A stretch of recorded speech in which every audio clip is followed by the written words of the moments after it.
since we're going live, gotta vibe with the brother.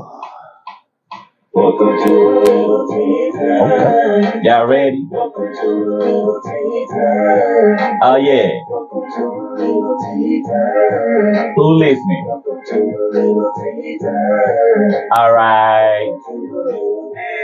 Welcome to Lil.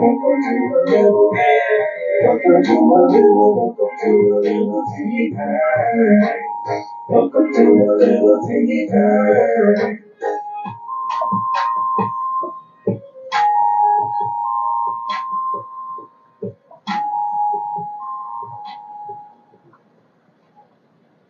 All right, y'all. So good evening. It is I, Jarek, aka HRUSD, your favorite published author, and your host of A Little Tea Time. Y'all, how are y'all tonight? I hope everybody is doing good. I mean, it's been probably a long day for some of y'all out there.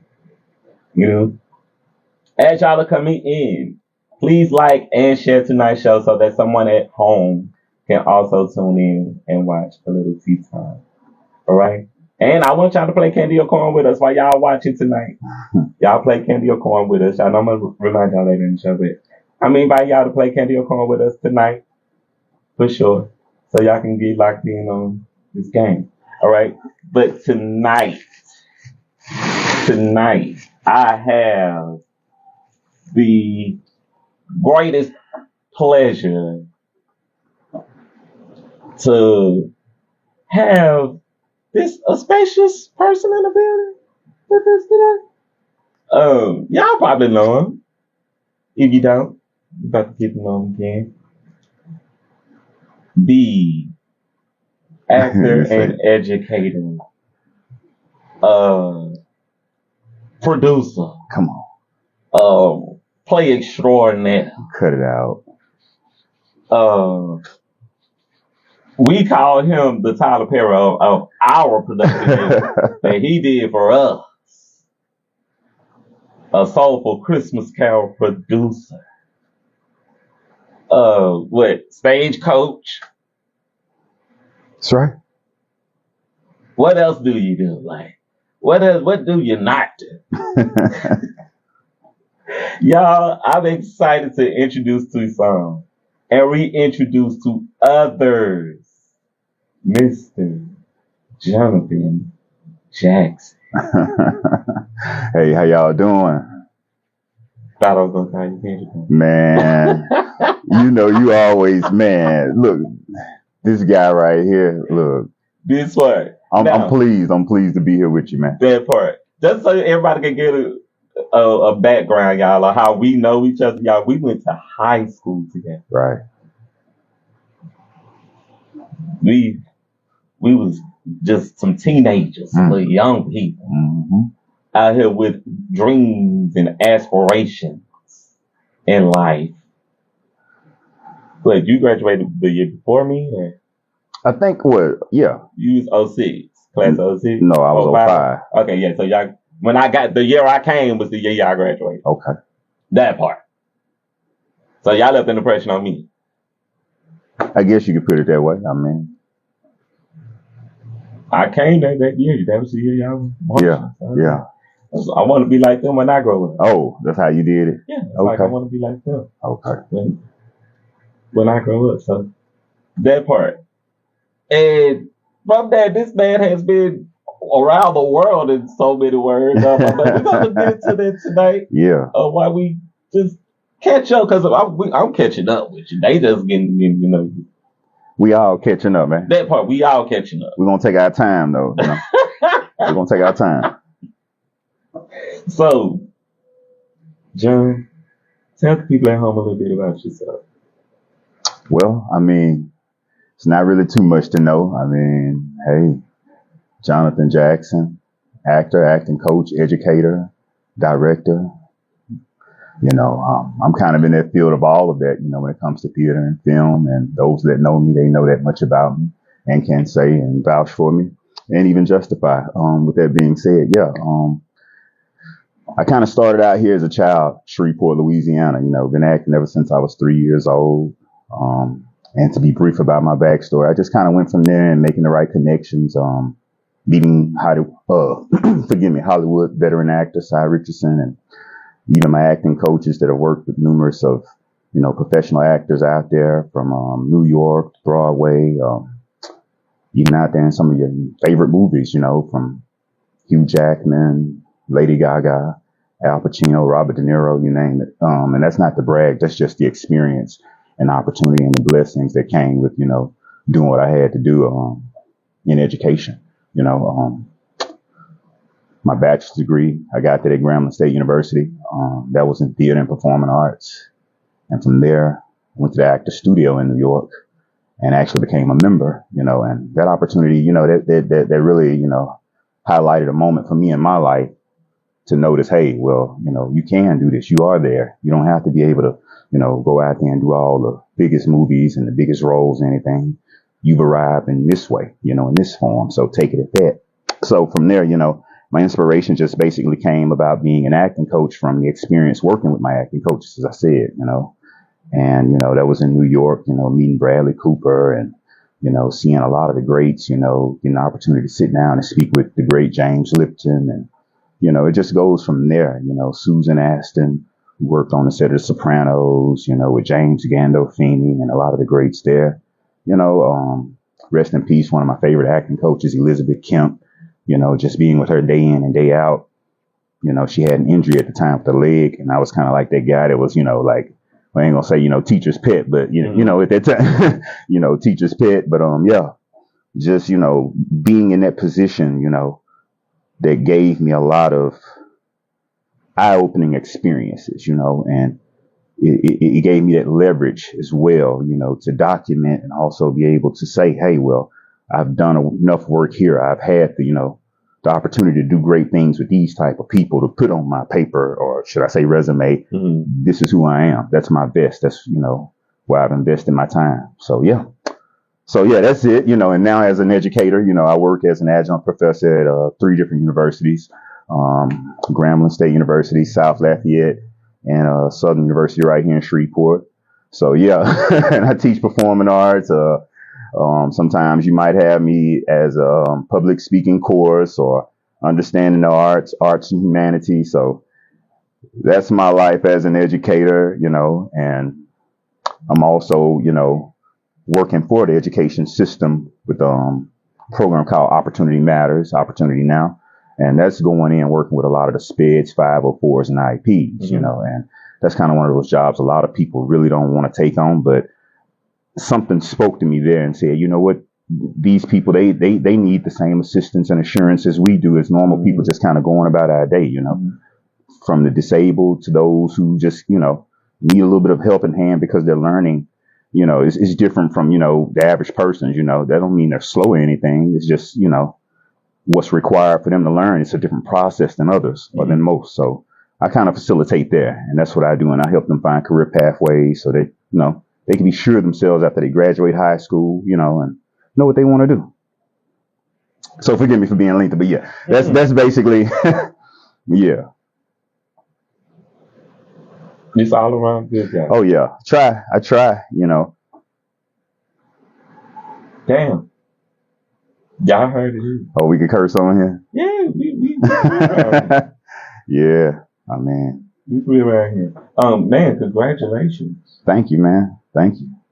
And congratulations to you, man. It's two-way sentiment. I mean, all of this and how long you've been doing it. I'm proud of this. I'm proud of you, man. So yeah. That's real talk. You thanked me when I was casting your show. That was when you thanked me. Like, that was like a thank you for me. We got to talk more about that too. Yeah. So, what inspired you to develop your idea to be this multi-talented artist? Well, I just want to pause it right there, and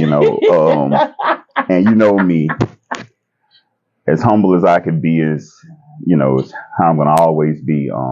I don't consider myself that. I consider myself an aspiring artist. I consider myself a student of the craft.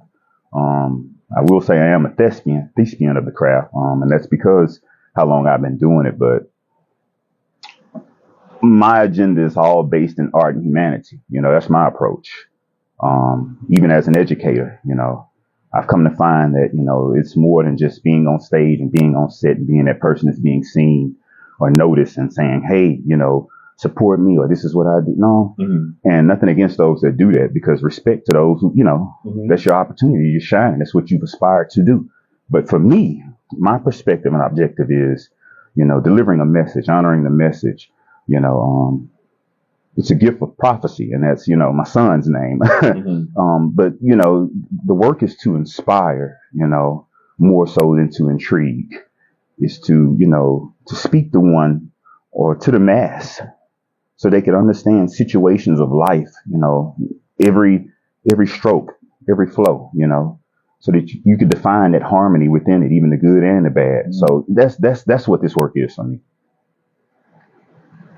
Okay. I don't want to get too deep, but you just did. And a person like me, and hearing that full out explanation, you're an artist. I try. Like I say, I'm aspiring. I can see where this is going. We finna have fun. Come on. I need you to chill. Cause oh yeah. You turned up, bro. Like you're an artist. And you know what? I appreciate that from you. You do. And we're sensitive. We're sensitive about our shit. So yeah. So next question: how did you decide when to establish your brand as an aspiring artist?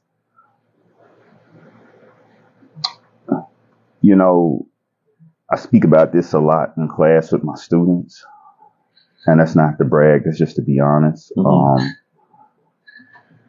Your brand is something that you're always working on. You're always tweaking, you are your brand, and I look at it and compare it just like you would, you will go into a grocery store, and it's just this simple to me.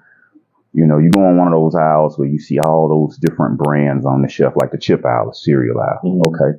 In most cases, you got a couple of bucks in your pocket, stamps, whatever have you. You're going to get what you like. But for some reason, there's always that one brand that you're going to resort to. And it's something about that. And that's when I started deciphering how I could motion what I'm doing with myself as an artist, how to brand myself, how to identify myself as an artist. A lot of that comes with working on the things that others aren't, working at times when others aren't, or my preparation process, if I must say, my process, even as I was a child, I started out with lengthy monologues, lengthy speeches, and was amazed with some of the verbiage, especially with, Frederick Douglass. The wording there, you got to go back and look at a dictionary or a thesaurus and find out, hey, what is he talking about to make sense out of what you're saying, especially if you're going to recite it. And my thing was, my mom was an educator as well, rest her soul, Lord rest her soul, I should say. She kind of inspired me where, it wasn't so much about memorization of lines. It's more so about, how you comprehend it, clarity of it. It's bigger than just storing it. It's like, utilize this if you're going to store it. How is this going to work for you in the long run? So that's kind of how my process is, yeah. So I hope I answered the question. You answered it. Your way. You definitely answered that question. All right, King. So how have your projects changed since you started the business? Well, my thing is,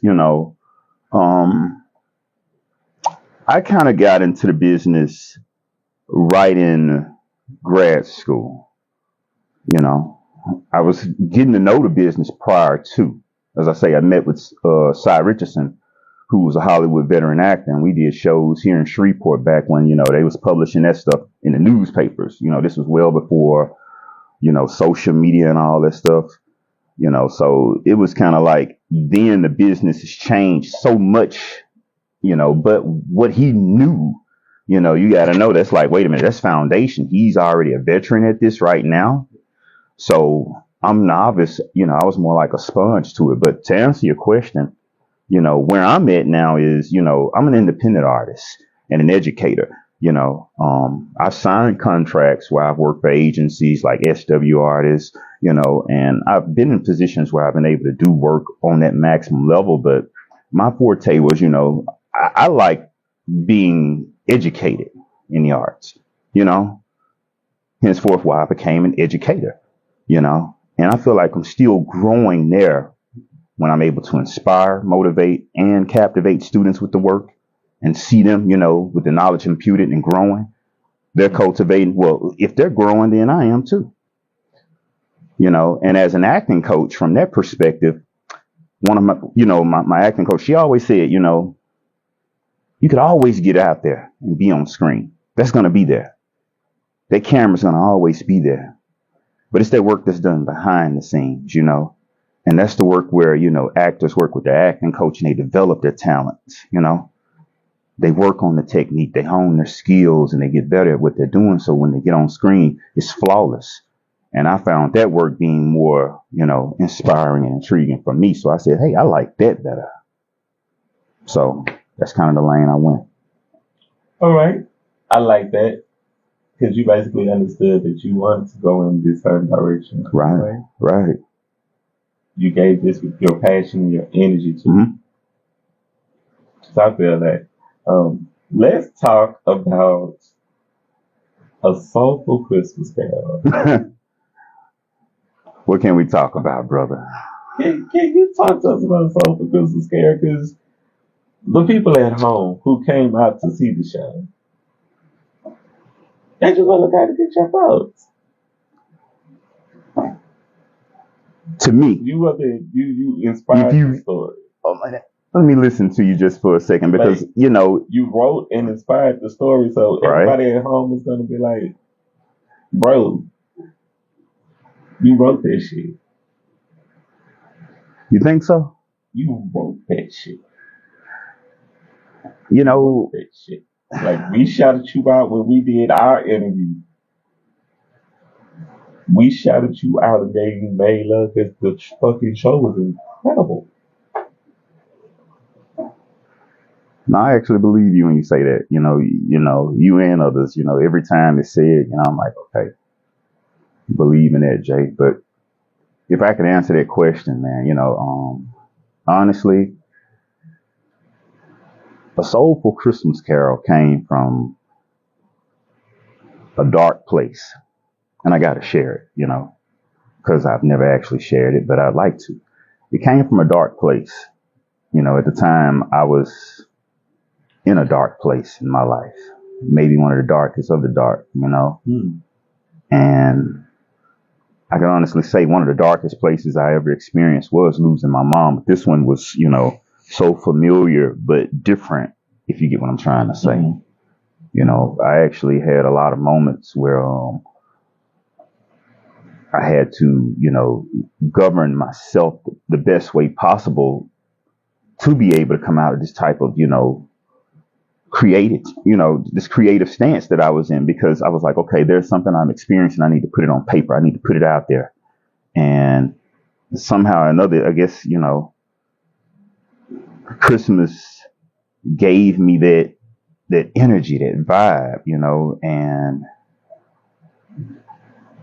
there was this one character that was speaking to me because it paralleled my situation, you know, and something inspired me to name that character after my son, Prophecy, you know, and that's the role you played, you know.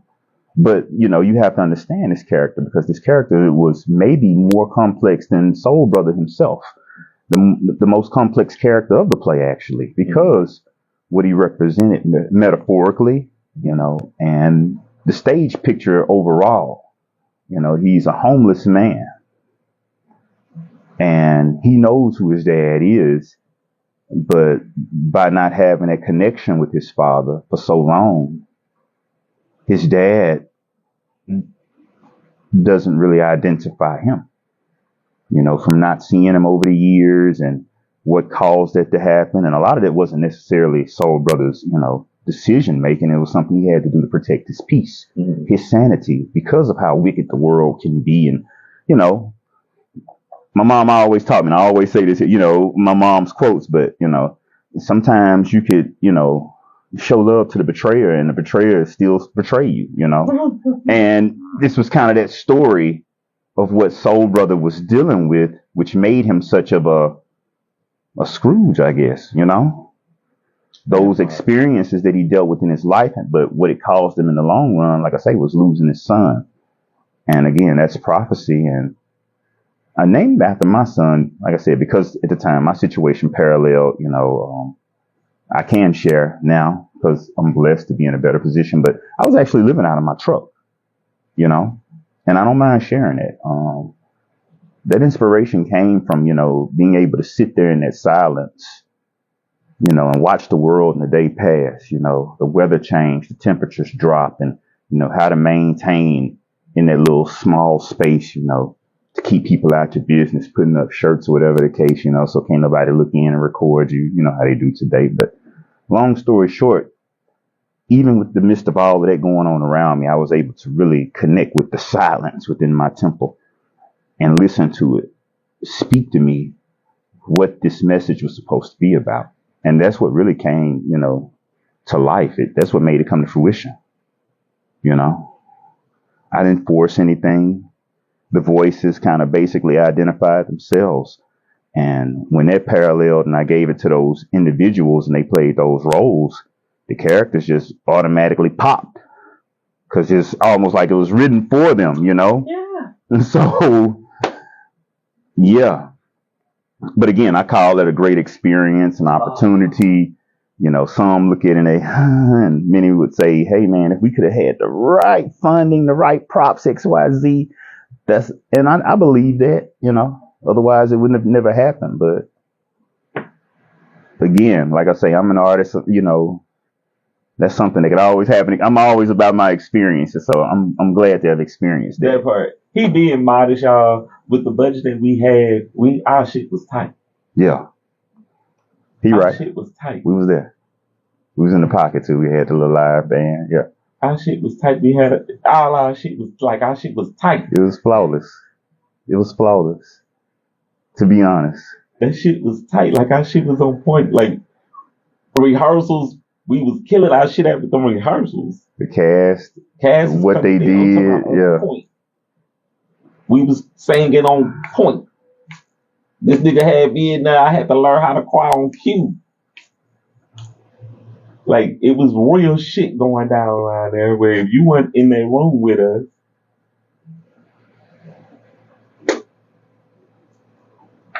we worked. We worked. That was the greatest fucking show. That was a great fucking show. For real. This man made me transform into some shit I ain't never did. For real.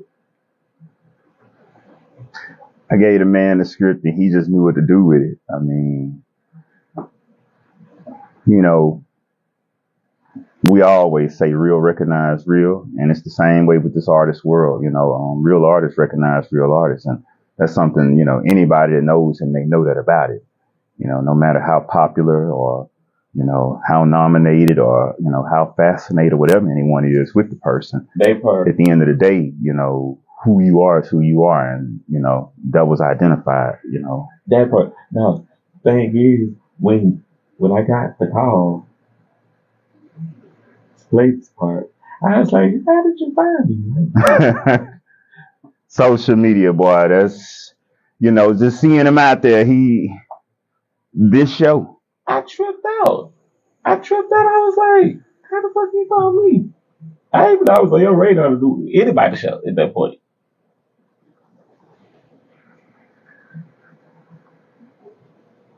I was like, okay, I'm with it.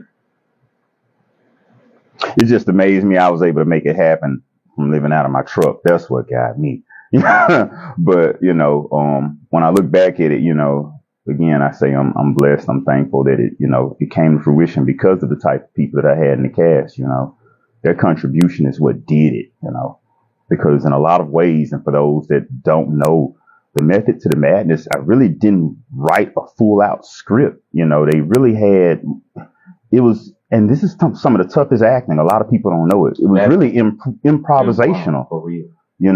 And when you're doing improv, you gotta really look and pay attention and timing and at the comedic moments and the amount of comedians that we had. And oh my God. It just, I don't know. It was like trombones. It all just flowed in harmony, and I tell you, man. Yeah, y'all did that. So kudos to y'all. And even if y'all that was in the cast of watching, hey, y'all did that. I vibed off y'all's energy. So yeah.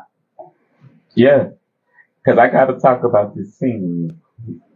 There's a particular scene that I had to talk to you about when I came down first night, first show. Mm-hmm. And I'm gonna tell the story because I ain't got to tell the story Come on. to nobody but you. Come on. And we in the scene, right? Mm-hmm. And I'm coming up the aisle with the mud on my face, Mm-hmm. and you just cussed me out. Oh yeah. And I'm coming back up the aisle, bro. I was for real mad at you. I saw it too. I saw you furnishing, man. I was like, oh, he in there. I was for real mad. I was mad. That shit scared me. I mean, your preparation, though, it was just amazing character development. I didn't bother you because I would see you over there in the corner just molding and crafting. And, that's what artists do. That's what it is, So, Chris Pratt, Funny Man Pratt, yeah. the whole, all the comedians while we was backstage. Like, we can talk about it now because we done the show. Come on. The comedians, I'm back there getting in character. Their goal was they were trying to make me laugh. Them some bad boys, man. First night, they did not make me laugh. But the second night, they got my ass. Them some bad boys. They made me laugh for real. Look, I got to thank them again because, I got to look right in the screen and say what they gave. And, the city know them, and for them to even accept the offer, oh, man, they'll tell you, I was blown away by the fact that they said, yeah. It was funny. I was able to meet all three of them at once. And it's kind of like they were already prepared for the characters, the type of bubbliness they have with the comedic jokes that bounce around. That shit was I felt like I had crazy. I don't know. Felt like I had Cat Williams, Eddie Murphy, and that part. Tracy Morgan in a scene. Something like that. It was crazy. It was insane. Like, during the rehearsals was when I was actually watching the show. So I was seeing what they were doing in real time. Mm-hmm. Those rehearsals was like every take they was coming up with new material. Every take they was coming up with new jokes. Flawless. Never the same jokes. Right. I was like, damn, they're coming up on the spot with new jokes. I was like, when we get to the show gonna be lit. Yeah. The show gonna be lit. So they didn't know like the insides of what my scene was gonna be like. Mm-hmm. I kind of had a clue of what they insides to their show was gonna be. Their scene was gonna be like with Ladies Night and Baby D. Ladies Night did it, man. Like the voices, bro. Jarvis, we all bought something to that pot. Yeah.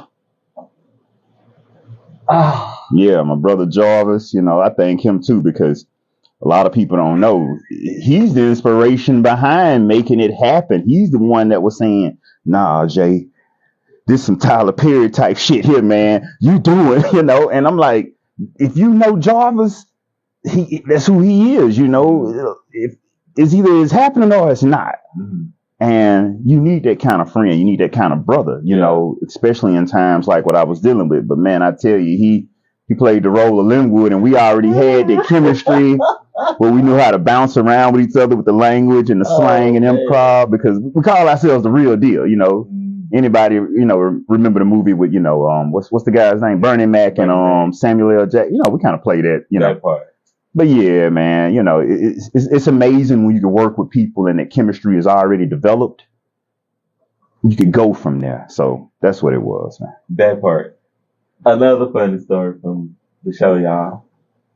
When we was doing that, the opening scene, the first show, not the first show, the second show, and I had held that scene up. Yeah. I'm gonna tell y'all what really happened. I'm gonna tell you what really happened. What happened? So I'm coming up the aisle, right, and I'm in character asking people for change. Mm-hmm. There was a guy sitting in the audience. You talking about the one who thought you was for real, a real homie? Yeah. And that's the way we wanted it. And I stood there and waited for him to give me the money because he was actually like for real giving me the money. He thought I was. You ain't your character development, man. I'm not cutting you off, but everybody in the cast gravitated to you at some point because your development of that character, it was too real, you know? And I'm all about realistic characters anyway, especially complex ones. You know, that's one of those stories where I can reach you. It was insane. That man literally started going in his pocket and actually giving me as that character money for real. And so I know they on stage looking at me like, where's prophecy? I'm looking at y'all like, where's prophecy? I was like, shit, I'm finna make sure I get this money. If I'm a character, I'm really a character. That's your gratuity, man. For real. It was so funny because everybody was like, he actually got the man to give him some money for real. A lot of people actually believe. My aunt, one of my aunts, she came to the show. And if she ends up seeing this podcast, she'll testify to this, man. She said, baby, I thought that was a real homeless man came in here pushing that buggy. And I was like, he interrupting the show. She was like, and this is my aunt. She say, you know me, I'm a G. I started to grab him up and like, hold on, you can't just come in and interrupt the show. Then I realized, hold on, he is the show. He a part of the show. I was like, that's exactly how I like it. She said, oh, I like that experience, you know, with the characters coming up the aisles, you know, and a lot of people, they don't understand that terminology, but that's breaking the fourth wall, you know, and you're making the audience a part of it. So, you know, it's complete immersion. And your work, y'all did it, everybody. The way they did it, it's like they knew exactly what I was trying to paint in the picture of each scene, and they colored it and filled it in. That was a very amazing experience for me. It was. That taught me how to really home in on what I was doing. And really, I got real serious about acting after that. It's like, I can do this shit for real. Yeah. If I sit down and really just immerse myself into the craft, I can be the actor I want to be.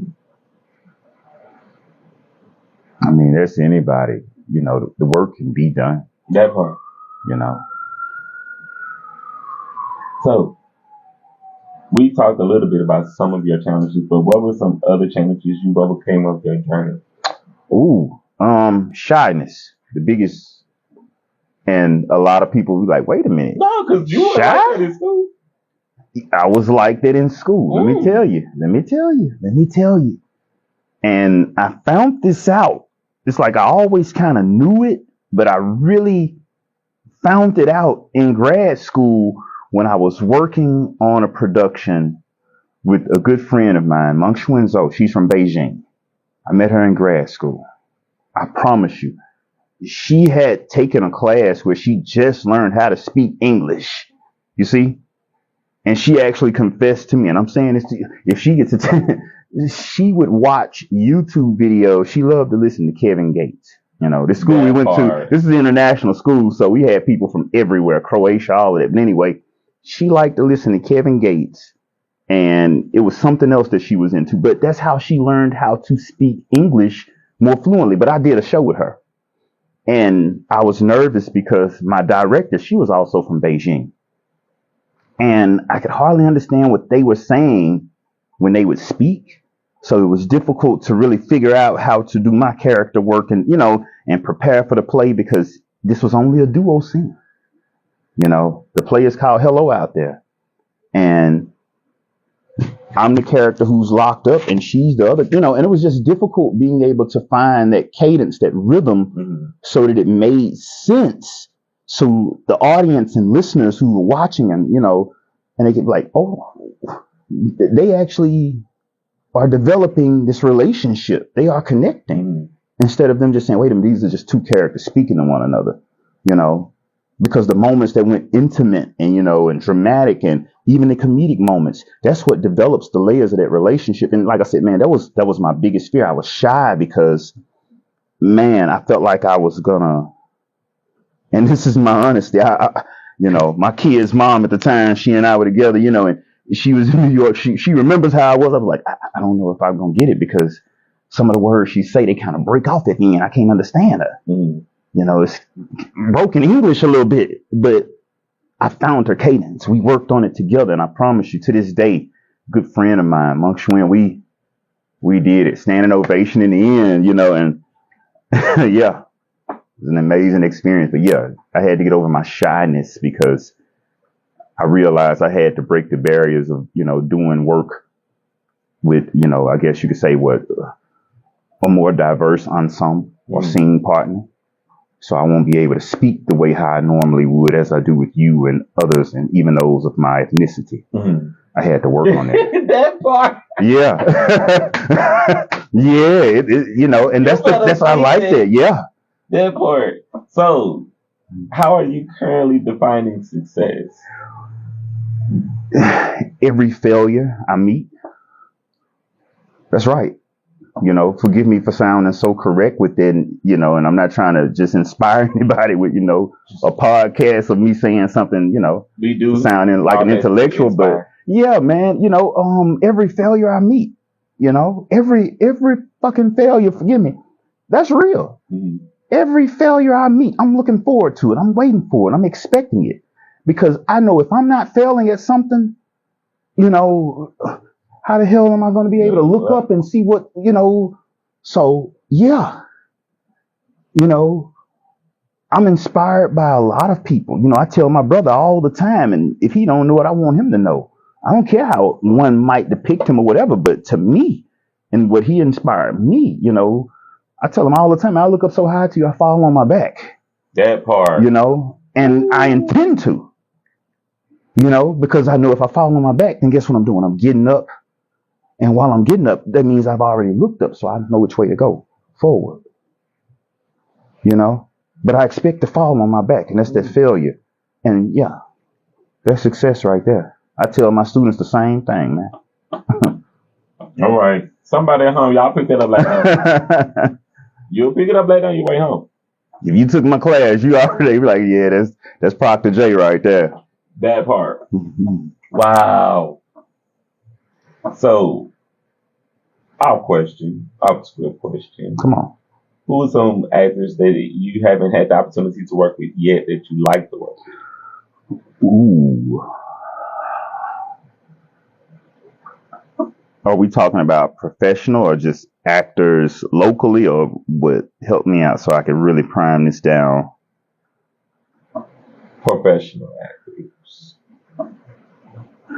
Man, my inspiration, in which I was led, was kind of like how Sam Jackson is. I'm a character actor, so I could work with anybody, if that answers the question. Whoever. If that opportunity presents itself. When? And I'm not just going to say whoever, but, when? When the opportunity presents itself. Yeah, that's right. I thought you were saying like when preliminarily. But,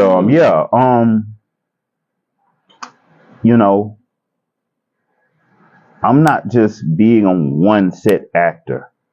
I'm not being on just our actors, black actors. Again, like I say, I was diversified with those experiences. The one that scared me the most out of my shyness. I'll work with any actor that's really bona fide and serious about the material, more so than saying, hey, I'm doing this to be seen. And that's not to ruffle any feathers, but those are my type of artists. Those that do it because they love it and they found the reasoning of saying, hey, there's a message there. We need to deliver that. Humanity is going through this and this parallels. We need to speak from there. Like at these times, what we normally do. We try to hurry up and find somebody to do the Martin Luther King speech because it's Black History Month. Okay, how about we do something a little different, you know? Ooh. Not to provoke the system, but to challenge it. We're always seeing Emmett Till. But what about Negro William Brown? The Omaha lynching, you know? That picture, that image is more striking and revealing of what we gone through as a race with racism than what Emmett Till's, you know, nothing against it, but just saying, you know, when you do the research, you find this stuff out and you're like, hold on. Now, is there a show out there that speaks on it? That's right. It's called Minstrel Show. And those guys are in, you know, blackface. And if you know the history of that, when you know, study African Americans in theater and performing arts, well, you know what the blackface character represents. But they're revealing the story of this here happening at the courthouse when they take this man out, lynch him, and set his body on fire. So, you know, those are the, you know, that's the literature that I gravitate to, you know. Ooh. Eat your heart out. Eat it out. Yeah. You know, we want to see something that, you know, nothing against that what's out there, but let's see something else that parallels, because that one actually touched more on the side of what happened with Sandra Bland, you know, Trayvon Martin, you know, and you, like I say, it's about art and humanity. So let's parallel, you know, let's correlate so this makes sense, so that those that say, are we woke or we're woke? Okay, how woke are you? Talk about it. That's it, man. Now, just so I can piggyback on what this man just told y'all, for real, that type of art right there, that's real depiction of what we really are, who we really were. And not only that, y'all, we inspired the culture that motherfucking much. We inspired the culture that much. We moved the needle. That's right. We are currently moving the needle. Don't you just love it? This man. That's him, y'all. The one and only. I had to make him prophecy. You already could, he got it from the beads. Come on. Don't you just love it? Oh, this is a great time for us to be alive. Yeah. It's a great time. And for you to speak to it so eloquently. I'll try. That wasn't a try, that was a done. With a capital D-O-N-E. Done. You did that one, King. Man, we gotta lean in. Times are changing. That's right. Are you looking at your front door? That's right. Are you watching your news? I stopped watching the news this week. I don't even watch the news anymore. Because it's just, yeah. Well, if I could, you know, highlight that a bit, you know, it's not to sound like the most intellectual person in a podcast, but, you know, the word news is just an acronym. Speak on. North, east, west, south. Come on.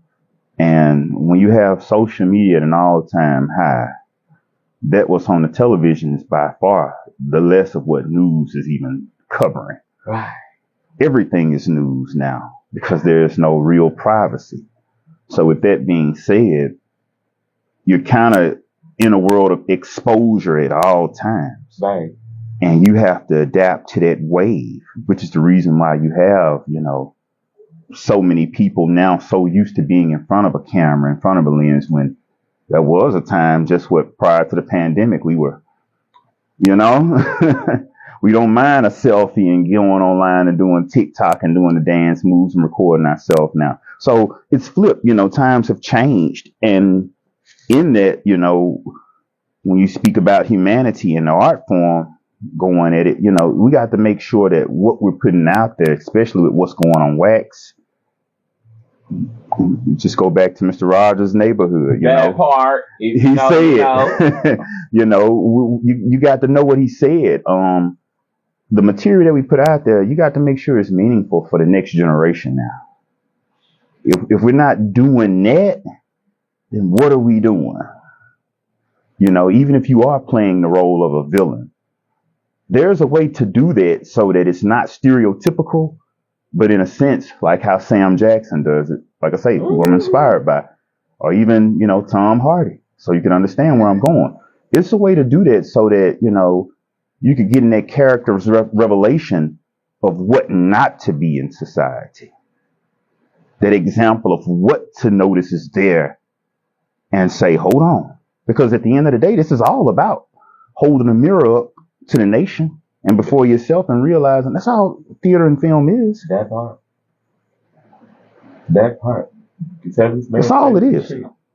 He studied this shit. That's exactly what he's talking about. I try, man. I'm still learning. Still a student. Still a sponge. That part. Great segue to this next question.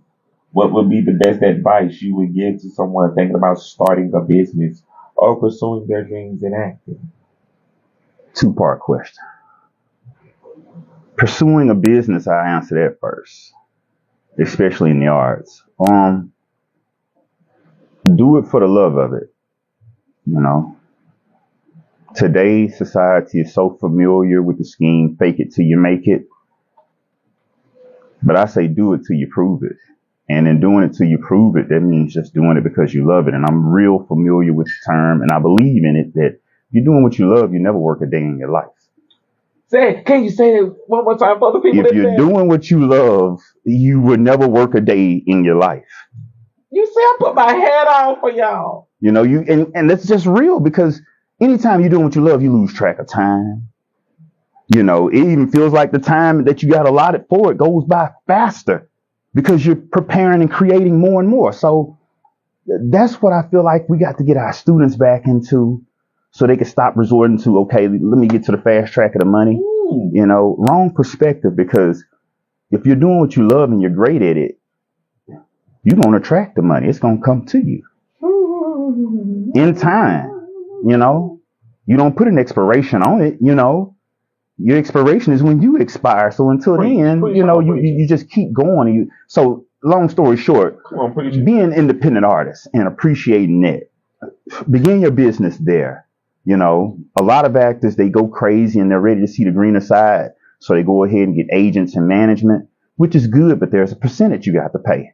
And it gets you out there the exposure, but you got to be, be careful the type of exposure, because the type of roles you first start getting, well, you can get typecasted there, and it's hard to break out of it, you know, and which is one of the reasons why I took the route of acting coach, you know. So yeah, but independent artist, if you're starting out with your own business, you know, as an actor, I still say independent artist, but I will say this.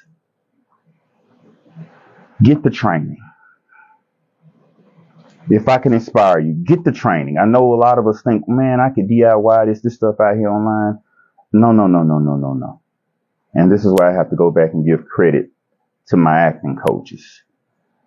I did not know the experience and the people that they had worked with until I met them. And that's what allowed me to meet me at where I'm at. That's what revealed me at, you know, the measure of what I was doing in the time I was doing it. I was like, hold on. You know, and this was back at the time when you go into grad school, X amount of students go in, but they did it like this here. You know, you don't meet quota in any kind of way. Cut.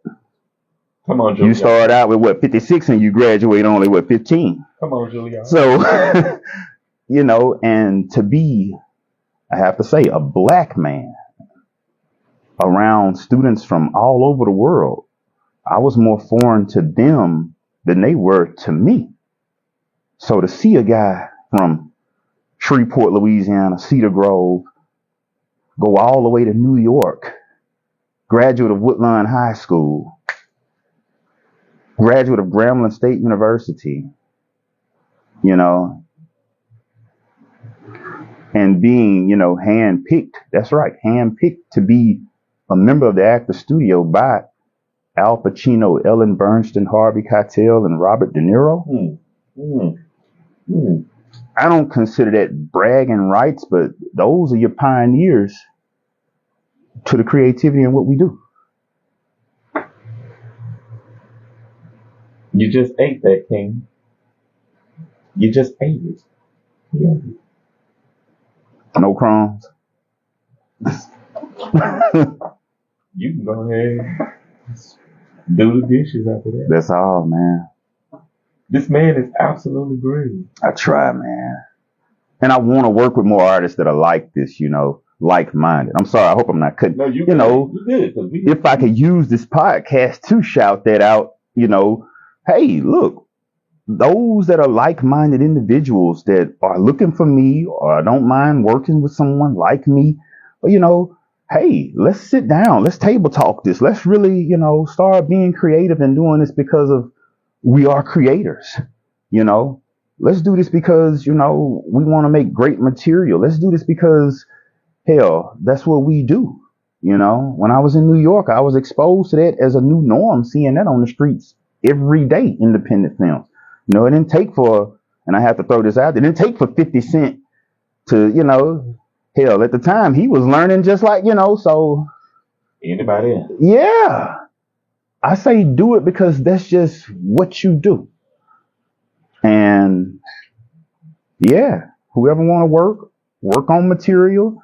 Man, I got so many scripts I work on. So yeah, if you just want to have a good time developing yourself as an actor and even, shooting reels, I do it all. I will shoot your reel. I will help you work on your character. I will coach you on a scene, an ensemble, monologue, speech. Holla at me. That part. And we're going to get more into that too. So, can you give us your favorite quote and why? Ooh, I have a lot of favorite quotes. But, why I tell you, Jarek, you something else when you go there. Because you know how I am, man. If I could throw one of my favorite ones out there that I could share, because like I said, I have so many. I use them as mantras, but one of my favorite quotes is as an artist is, the actor's creed. Come on with it. I will take my rightful place on stage. I will be myself. I'm not a cosmic orphan. I have no reason to be timid. I shall respond as I feel awkwardly, vulgarly, but respond. I will have my heart open. I will be open. I will be vulnerable. I may have anything and everything the world has to offer. But the best and most human parts in me are those that I have inhabited and hidden from the world. And it goes on from there, but it's a whole creed, and it's not just that one sentence that sticks. It's all of it in a sense that says, hey, be sure of who you are as an artist, no matter what level you're on. There you go. Where you're at in life. There you go. What you do. If you're doing it, and I guess I got to throw this quote in there. Come on. If you stay in the barbershop long enough, eventually you learn how to cut, right? Like a fresh. And that's how I feel with this, It's not really about who's the best or who's great. Not to me. It's just about doing it, having fun, enjoying it, This is the thing. Because when you really are an independent artist out here and you're doing your thing like this, it's really not work. It's not. I like to see others. That's why a lot of times when I see that what one might try to put out to provoke me, I'm like, hey, I like it. That's creative. I see it, Come on, I teach this. I'm looking at it like, hey, add this here, add this layer, add this element. I'm a dramaturg. So I'm inspired. That's how I look at that stuff. I'm not a jealous being. I'm not an envious. That's not my spirit. I don't possess that. I have the fruits of the spirits with, and there you go. You know what I'm saying? That's not trying to be holy, but it's just, I don't feel like that's what life or being human is about. Especially when you work on this material, different characters, you come to find out what being a human is. That part. So, no, hey, do that work. Do it. Let's work together. Be creative. Yeah. I felt that. Next question is, can you tell us 3 things you like to see better in our community? We've grown up here in Shreveport. Ooh, that's a good one, boy. We went from... I'd like to see... across the board. Just seeing how things are in a normal world, the normal city of Shreveport, to the educated version of Shreveport to the community of artists. Yeah. And it's funny you say that because that's what I want to touch base on because that's my atmosphere. That's my energy. That's what I breathe and do. To touch there, and this isn't offend anyone at all, but just in general, from my perspective, what I feel and see, the nature of it. First, I'm not going to say let's not. Let me refer. Let's desegregate what don't have to be segregated. If you get where I'm going. Help me get that thing. Just elaborate just a little bit for me. What I mean by that is, of course, certain artists may not feel they could work with others, but that don't mean we have to be segregated, compartmentalized to, oh, we got these group of artists over here. Shreveport isn't, to me, it's not that big for that. It's not that big. We're not diversified. We don't have enough races to be that. You know what I'm saying? So who we are as African Americans, as, black people, as the colors, our power ever since the beginning of time has always been from what? Coming together. So, if you're an actor, he's an actor, she's an actor, guess what? These are the actors in Shreveport. No matter what you've accomplished, no matter what level, this is those that represent that. They all do it. They all do it. Those who do podcasts, they all do it. Okay, at the end of the day, yeah, you're going to compartmentalize and say, hey, well, this is my favorite. Great, but let's not segregate it to where it's like, no, I want you to know that this is who you need. No. We all do it. We all do it because that one group or that one individual can't do all of the projects. And you'd be amazed when iron sharpen iron, because in most cases, that's why I say it's not to roughen anyone's feathers, but you come to find out that is iron you are dealing with. But if you're iron as well, and that's sharpening each other, well, hell, what you get? You see what I'm saying? You up and find the next, Spike Lee and Denzel duo. You up and find the next Patrick, Scorsese or, Quentin Tarantino. Ryan Coogler. Yeah, that's what it should be. So that's why, and I can announce this because I am trying to get this going. That's why. Trying to do it. Yeah, I want to work with those different artists, and I've reached out to them. I'll say the names. Munze McCoy. The other one, Rachel Jackson. There's a project I want to do, and it will really hit well with this time, Black History Month. We've conversed about it a bit, but I feel like that's the type of material where you get those type of artists in a pot to work together and what they could see and it's relevant, to art and humanity that parallels today. Well, damn, now we got something that's being produced where they can look at Shreveport artists and say, hey, that makes that stick. That part. So that's one. More coming together. Yeah. Two more. Two.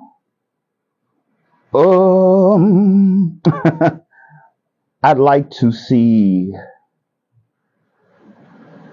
our youth doing more in the arts. I remember when I was growing up, we was into that. That was it. Doing plays, I don't want them to just want to get proactive now because the wave is being in front of a camera. No. Yeah, for that reason, but do it because you like it. Find that liking in it. It's just now it's easier to brand yourself and market yourself. Back when I was doing it, cameras went up. And that was what they was trying to force on us. Hey, get you some reels out there. Now it's easier. You got everything you need. So now you got to back it back down to, okay, are you liking it or are you faking it till you make it?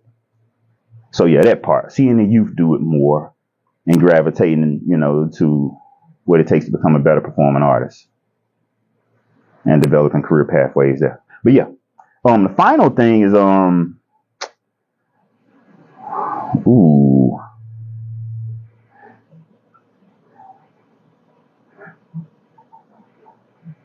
I'd like to change. And this one here's gonna sound a little crazy, but I got to throw it out there. I'd like to change how over there by the fairground is, how this design, I'd like to change that because I feel like, our city needs a landmark that identifies Shreveport. If you get what I'm saying. I don't know exactly what it could be, but it needs a landmark like Independence Stadium. Maybe if they need to, extend it and make it into an actual dome or something. We need something, that's something. That's it. Okay. Something that bring more tourists in and put more jobs in the city, If not that, a train station, a commuter train station that would go from maybe all the way to West Coast to the East Coast. Because a lot of students are in school down this, you know what I'm saying? Mm-hmm.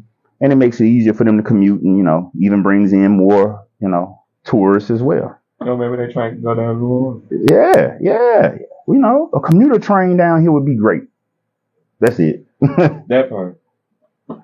And I'm going to kind of piggyback on what you said.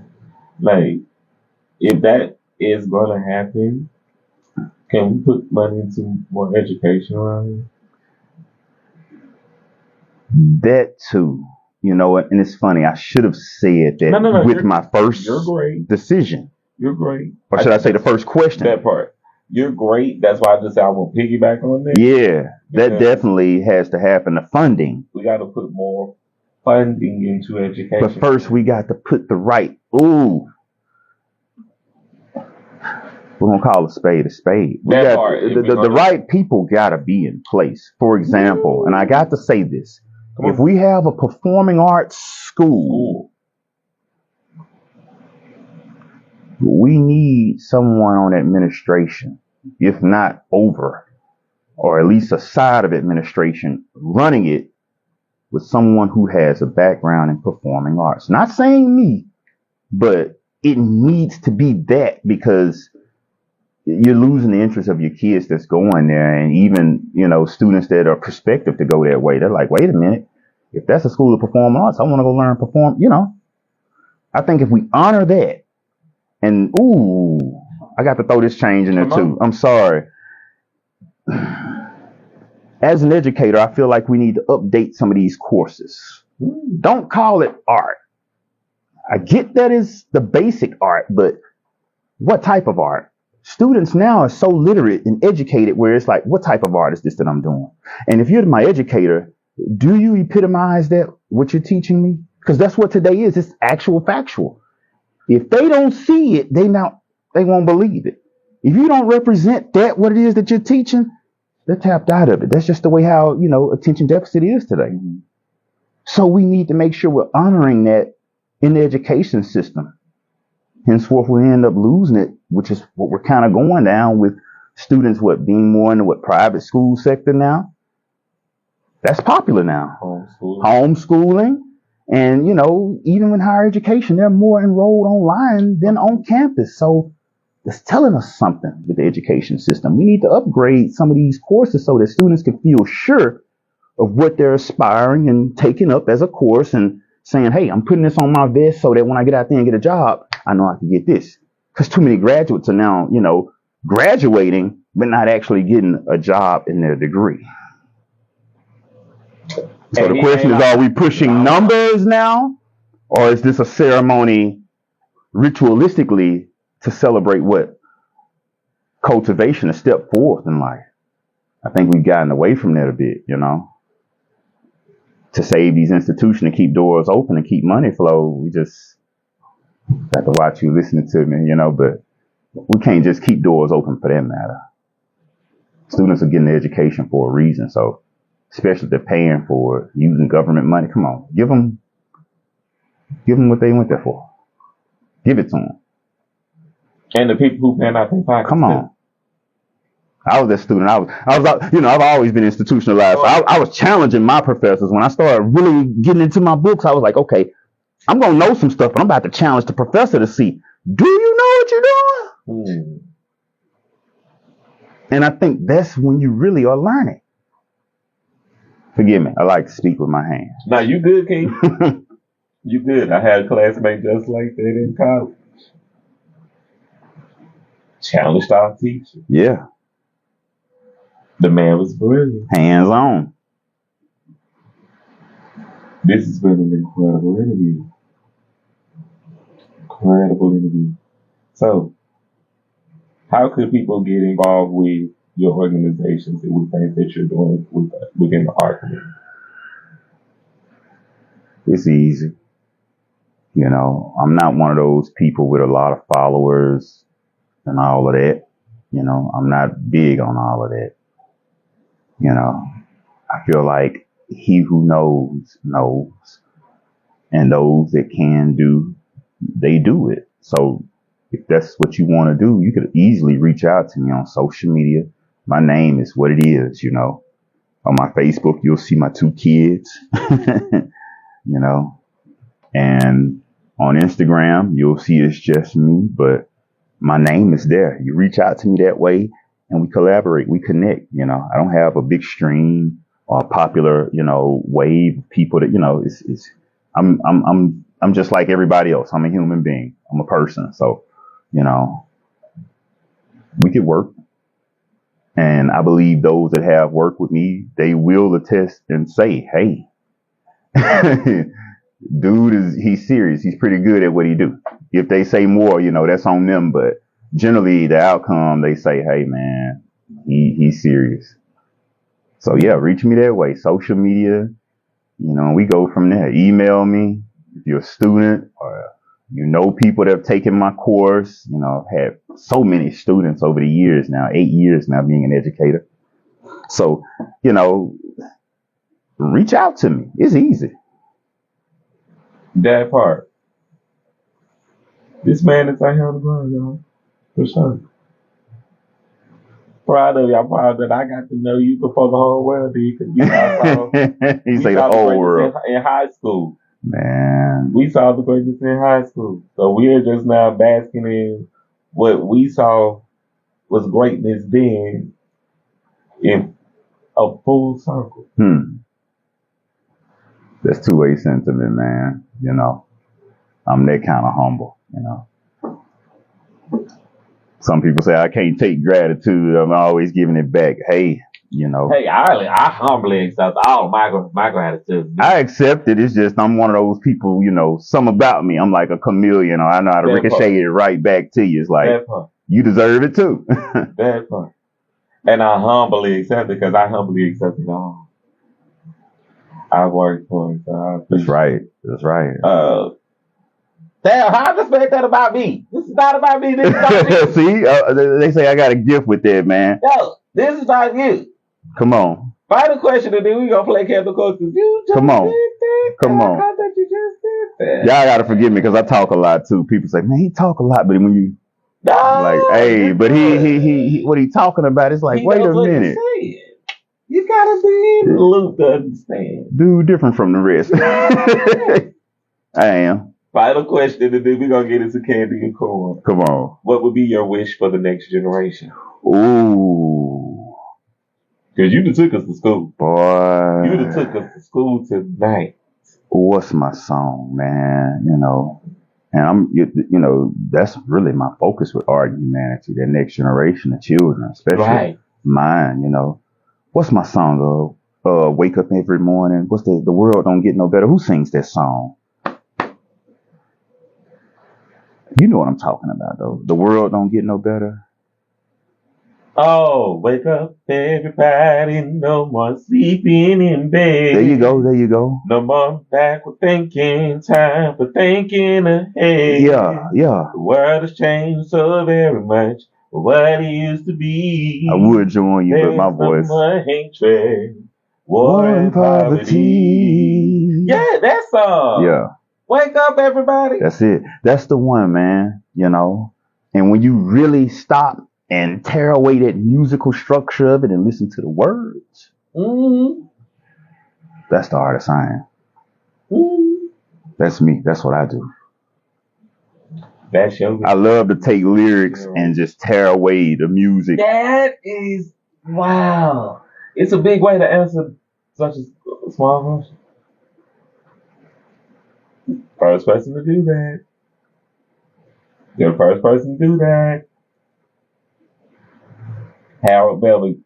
That's right. Right when I'm That's with you, right. I'm reaching when I'm Yeah, Harold Melvin, man. You know, he's saying it in that. You know, even Marvin Gaye in his. You know, Common and John Legend.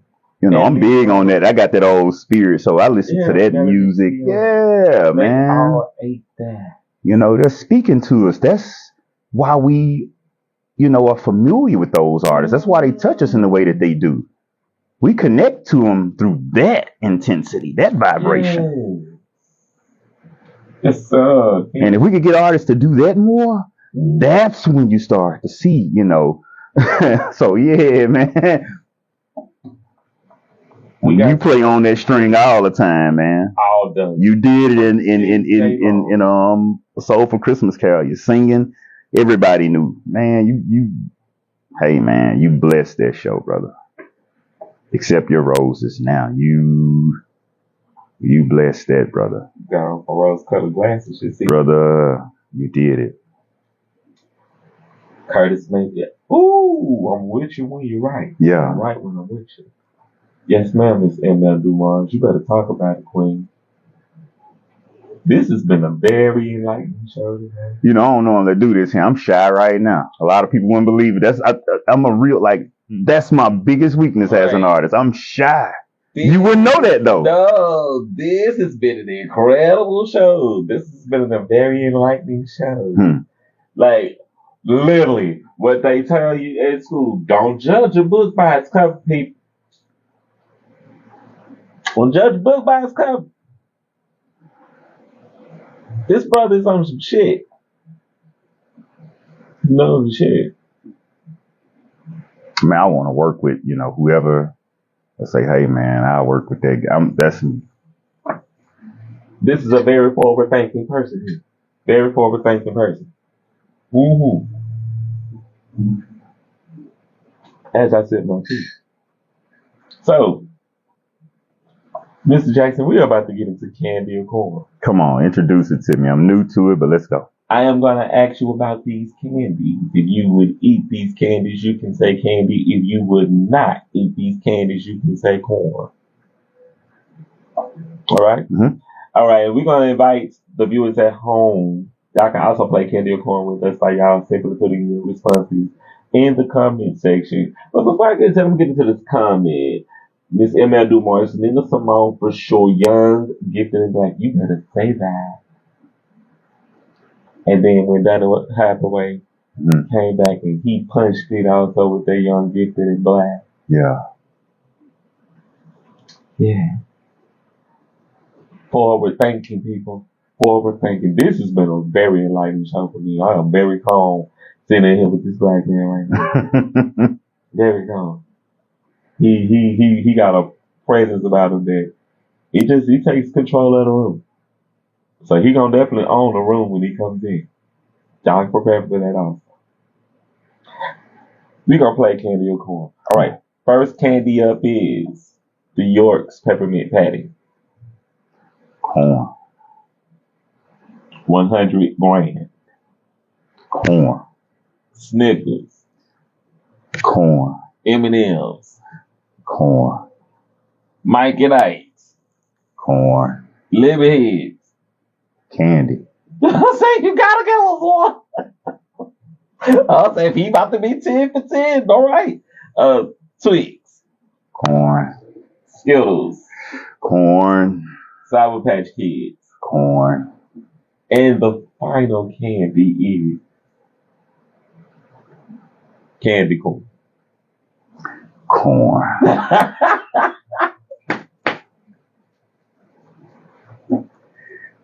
Right on. Right on. He's one of our people. You're one of my candy corn haters. And I ain't calling you a hater. But people up here on the Lil Tea Time, we have our people who like the candy corn and we have our people who don't. Yeah. You're one of my people who don't like the candy corn. So welcome. Welcome to the fam. Yeah. I've been doing this show for 5 years. probably 500 to 600 people. That's amazing, man. That's amazing. About 300 of them have all possibly been people who don't like candy. Mm-hmm. So you're one of those 300-400. I mean, man, you know, my thing, I never really been big on candy ever. That part. So, hence a lot of the corns. I got big on the lemon heads because my sister used to like them, and I used to always beg for them when I was, little. That's what she always had. So, yeah, the lemon heads, that's a classic. Just keep it simple, Especially today, you look at that candy, man. They want to put a damn brownie in the Snicker and all this. It's like, nah, man. Snickers ain't even a Snicker no more. I'm good. They had this Little Debbie's cookies and cream. Wow. They don't even taste the same anymore. Like, I'm big on nostalgia, man. And that taste, it was different then, man. Like, the snacks are shifting. It's something else, man. It's not what it used to be. They had a cookies and cream Little Debbie's honey bun. I saw it. I don't know. It wasn't my kids, but I saw it somebody's Halloween bucket one Halloween. And I'm like, what is this? What is this? This ain't what a good stuff at, And again, I don't eat candy, but it's just the fact of the matter. I was like, what is this shit? But yeah. That part. It ain't what it used to be. You used to get robbed the kids for their candy, but no, let me quit. No, he on some real shit. Like you could get away with getting some of the good candy they ain't really know about. Yeah. And gave them some of the candy they like, yeah, you gonna hang it that. A lot of people don't remember that what was it, was it the purple? No, it was the blue pack of Starburst. Ooh. I think that was the best kind. They got rid of that because it had that, man, come on. Let me shut up. See, I was on the simple candy. Good times. Before bills. Before real life. Thinking about this kid in a simple time. All the good shit gone. I'm sorry. Let me stop cursing on here. Let me be professional. But it is, man. It's all gone. It's, Don't you just love it? So I got to get into my tea spill because I spilled the tea around. I probably done stopped the game and everything. No, we play Candy Corn. You be good, bro. We just went on the whole tangent talking about it. Okay. I got you covered, King. You well. We went on our little tangent, but it's time for me to get into this tea spill because I do spill tea right here. That people knows what's going on right here. Harvey, I see you, Harvey. Thank you for tuning in, Harv. We had a great. I'm gonna get into that in a minute. Because I'm going ahead of myself real quick. We had a good time last night. The part of it was it. Come on. I'm going to talk about that in the tea spill too. So y'all hang on for me. All right.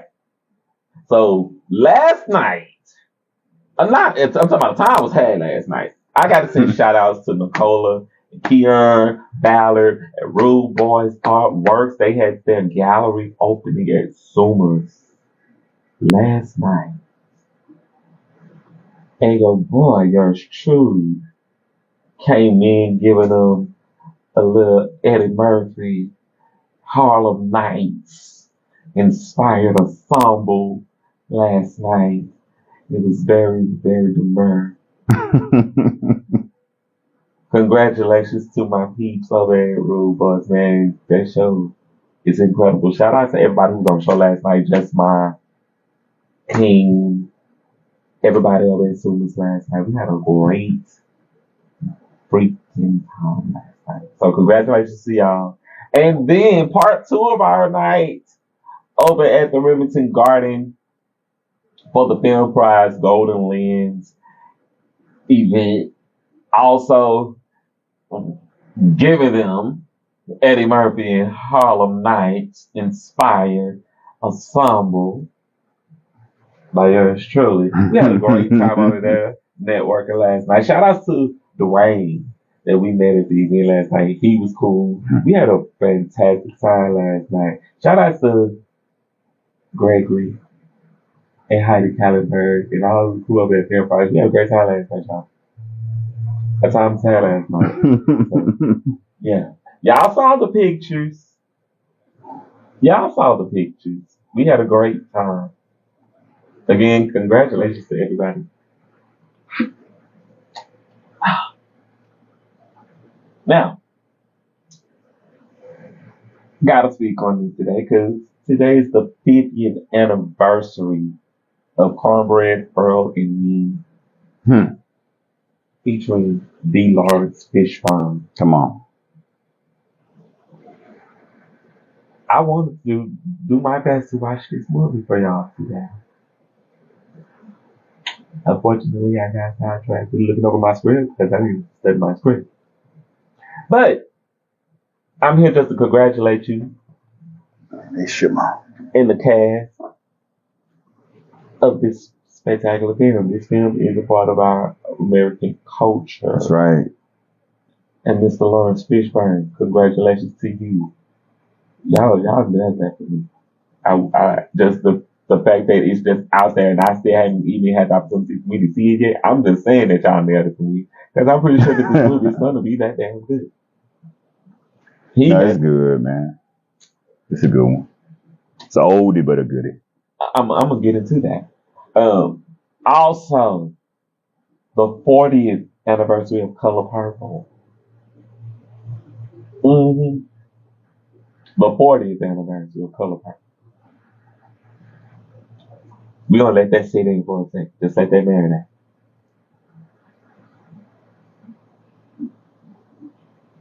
The 40th anniversary. I gotta send shout outs to Auntie Whippy because y'all know I watch It's My View. Shout outs to you, Auntie Whippy. Miss Oprah Winfrey. Danny Glover. Danny Glover. Oh. I'm leaving people out because I don't know their names and I'm gonna be real about that. I don't know everybody's name, but I'm giving it up to them. The princess who was the actual African princess who played Cee's sister in the lighter end of the movie. Mm-hmm. She was a real African princess.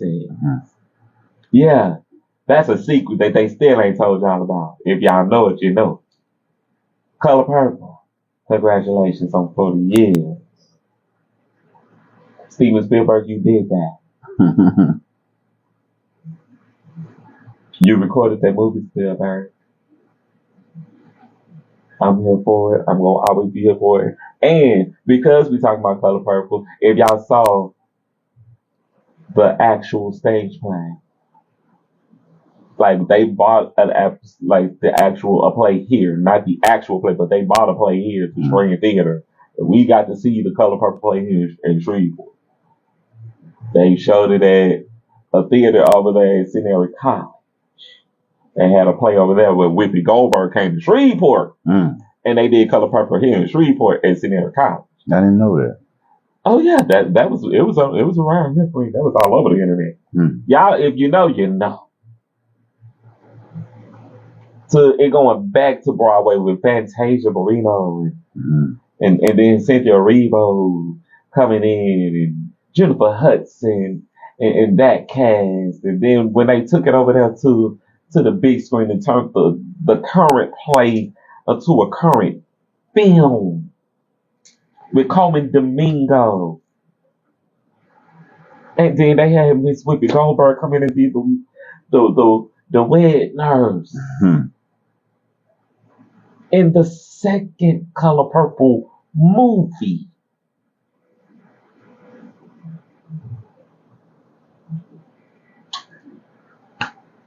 $40 years. Y'all better celebrate that film. I got that in my collection and I may just turn that one on. Say it's gonna be a Color Purple night, huh? It could be. It could be. Had to shout them out.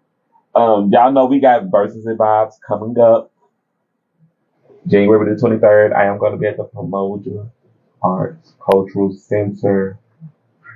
I am so excited to bring this event to y'all. Y'all know the flyers are circulating right now. I've been sharing it. I got flyers to take to the streets. Y'all will be seeing us back on stage. Tune in. And feel free. All right. So excited to have y'all in the place for that. Now, I got to send shout outs to Michael Iceman Lee with Ice Up Photography with his casting call. He is setting up a new date for us to come out and audition people. So, y'all stay tuned. As I get the information, y'all will get that information. And Mike, I'm looking forward to our audition for you. Because I'm not having the fun. Just letting you know. That's definitely one of the good brothers right there, man. That part. Woodlawn, go back, you know. Come on, man. You know, I'm shouting him out because I'm a fan of what he's doing. Mike Notisco. Every time I see him, you know, to me, that to me, you know, his work speaks volumes over the years. So This work you're doing good work, top brother. Top tier. King, we looking forward to this casting call. All right. The United States, the Louisiana State University Shreveport Office of Community Engagement and Mahogany Assemble Theater presents a celebration of equality and justice theme, Mission Possible 2, Building Community, Uniting a Nation the Nonviolent Way, with a special guest in entertainment, Mr. Daniel, I'm about to say Michael, Mr. Daniel Coleman. This event is going to be going down at LSUS, y'all. You don't want to miss it. It starts at 10:30 a.m. until 12 p.m. January the 20th. So culture is being represented, being celebrated, being recognized, and being given. We want to have ourselves in the building and govern ourselves accordingly to said event.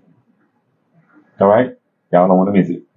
Now, Mardi Gras in New Orleans featuring the world-class jazz artist Mr. Byron Stribling joins the Shreveport Symphony January the 24th. You can get your tickets right now at the shreveportsymphony.app.getqbox.com. Yeah, I've been paying attention to this event. This is going to be a hot event that we have a jazz musician coming to Shreveport and go jam with the Shreveport Symphony. Let's turn it up for that one time, Shreveport. Let's definitely go out there and have some fun with that. Also, keeping in comment and in touch with Foodie Fest. Foodie Fest is coming up March the 13th through the 15th. They have changed the location to Mall St. Vincent. So they are gearing up to have a bigger event than what it actually was. And they are looking for vendors. So y'all pull up. All right. This event is celebrating food, culture, and resilience. This event is family friendly and it is free to the public with our Foodie Fest chef and ambassador and the Golden Fork of 2024 winner, Chef Melvin, hosting that event. Y'all, I'm looking forward to the event. I like food. And they're going to have all of the food here. That's what it sounds like.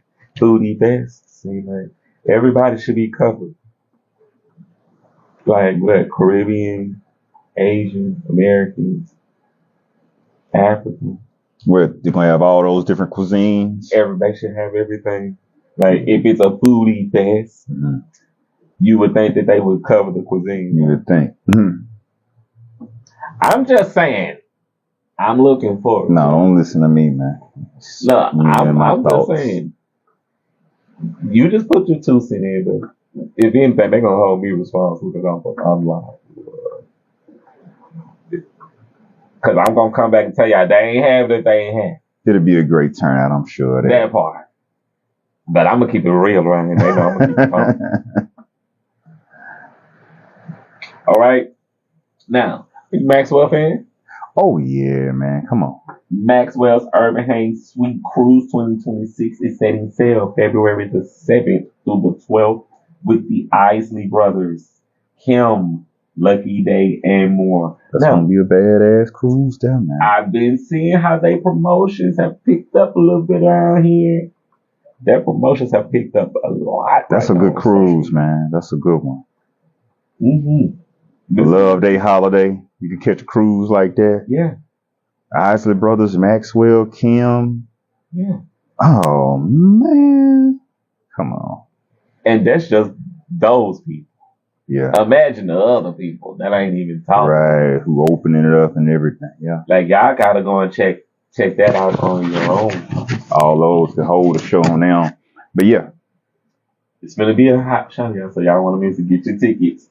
Now, y'all know I celebrate local artists around here. So congratulations to you, Miss Adriana Burton, with your new single, Open Fires. Adriana, let's continue to kill the game, Queen.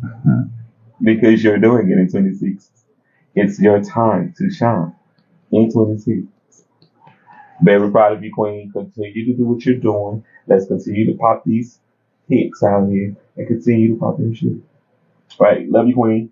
Now, according to Good News Page, allegedly, Ryan Coogler and Michael B. Jordan plan to produce a movie about Mansa Musa, the richest black man in history. And Michael Reagan, Black King. Come on. In history. Let me fix that. The richest black king in history. Now, because how well they've done with sinners,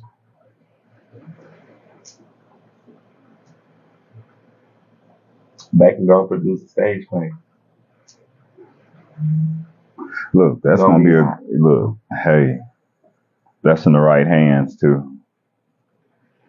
That type of message, the character, yeah. I'm here for it. I'm here for this movie. Like, I'm the generation. I can see him working with Mahershala Ali there. You know, you could throw a Denzel in there somewhere. You could bring in a whole fleet. I think Mahershala needs one like that. That part. Ooh. A lot of people sleep on where he. Mahershala. Yeah, they sleep on that's a bad boy. You gotta watch certain movies like Green Book. You know, in my collection. That's a bad boy. In my collection. He took it there. Mahershala Ali, he'll go for But see, that's the work. That's he'll go. Yeah. If y'all seen Moonlight, he'll go. And that's just speaking to the range. He can be that hood brother or that sophisticated. Wasn't he the villain in what's the movie? Which one? The television sitcom with the action hero. What was it? I don't Luke Cage. Was it? Probably so. I was. You know, but he been out there for a minute too. Oh yeah, he's very. He ain't getting his flowers. They underrated our bro. Mahershala Ali for Mansa Musa. Well, you know what that is because he's considered a European actor, right? Right. So still trying to break that even side over here in American, but you know he didn't. But see, he the type of artist, he don't care about that. He just doing it because he love it. Like that's it. He good in my book. I'm a fan of what Mahershala is doing. Yeah. So you keep eating too, King. Yeah, that'd be a good one. Now, if y'all have been catching Catfish Me Please on YouTube, y'all know a new episode just dropped this week. And a new episode should be dropping sometime next week. If you are following us right now on YouTube, Catfish Me Please. We thank you to all of our viewers, to everyone who has subscribed to the channel on YouTube. Y'all, we love y'all. Thank y'all so much for tuning in to our channel. For sure. Appreciate y'all. Thanks. American Idol is coming back. January the 26th. Y'all do not want to miss this season of American Idol. I'm looking forward to American Idol because, hey, that part. We're going to a comment right now from Emil Dumas. Don't sleep on Black Lightning. That's right. Yeah. Referring to Mahershala Ali. I believe he was. Yeah. That part. And that's just this particular movie that we're talking about him for. There was like a lot of buzz on the internet, y'all, and I ain't even spoke on this. But like, allegedly also, they are talking about Mahershala Ali playing Blade. Yeah, I heard something like that. And that could be like just something that they made up on the internet, but like I saw it and I ain't actually said nothing about it until like now because he brought him up in the conversation. Like he can play these parts. He can play those parts. I can see him being a Blade. We actually haven't seen him just do it just yet, but bang. I think he has the range. I mean, if he's learned martial arts enough to where, he can, perform those stunts, because you got to understand that damn Wesley Snipes was a bad boy. He was. That's top tier. So if Mahershala is a martial artist, and he don't necessarily got to be the best, but can perform the stunts you know, as precise as, because Wesley had that style with it. So he kind of carried the culture on his back in his performances. So if Mahershala could have that with it, yeah. Because as an actor, I'm not worried about him fulfilling the mission there. It's just those stunts. But overall, I think, yeah, it's a damn good pick. That part. So the Pomoja Art Society presents a Black History event, Art in the Garden, open house. This event is going to be a very family friendly event, y'all. When I say very family friendly. You do not want to miss it. It is February the 21st from 1 p.m. until 5 p.m. at 1960 Anna Street. Y'all know where that is. Like Booker T. Washington High School. Man, I'm sorry, when they gonna do Shakespeare in the Park again? I was interested in that. That's my bad. I'm sorry. No, you're great. Different organization, but great point. Look, whoever connected to that bad boy, hey, put me on that one. Shakespeare, that's my, yeah. Shakespeare in the Park, we can bring that back around here, Shreveport. That was a thing at some I'll point. show you how to, man. I get our people to do that one. Show you how to do it. That part. Come on. Because we just got sidetracked. I'm sorry. You're great. But Pomoja Art Society presents the Black History event, Art in the Gardens, open house. This event is going to have food while supplies last, live music, community partners, and voters education. As I mentioned, the date is February the 21st. Mark your calendars. This event is family friendly for y'all to go out there and get into some deep thinking things, something a little out of your comfort zone, what have you. And check it out, y'all. The New Orleans Jazz and Heritage Festival is coming up April the 23rd through May the 3rd. And Big Frida announced she'll be performing May the 2nd. Big Frida, I'm here for it. I am a huge fan of what you're doing. And I want to salute you and lift you up here on a Lil Tea Time. So, y'all, go have fun at New Orleans Jazz and Heritage Festival. I wish I could come. I look forward to the day that I can come. But Big Frida is going to that stage. So, y'all have fun. All right? Now, I've been talking about the Golden Globes this week. Did you catch the Golden Globes? I don't. I'm a little different, I guess, man. I don't tune into that stuff, man. Understood. Well, I do have just a couple of names that I've been mentioning this week. But yeah, we, always. So, for Best Motion Picture, Hamnet, Best Motion Picture Musical or Comedy, one battle after another.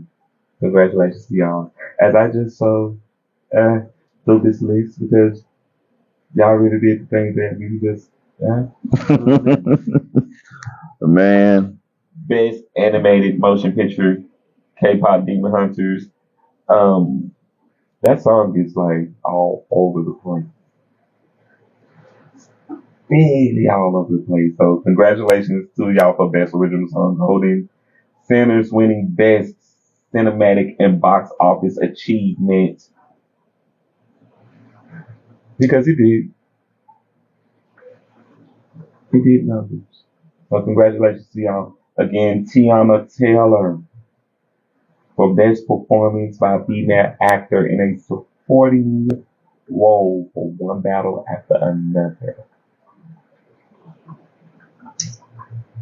Tiana,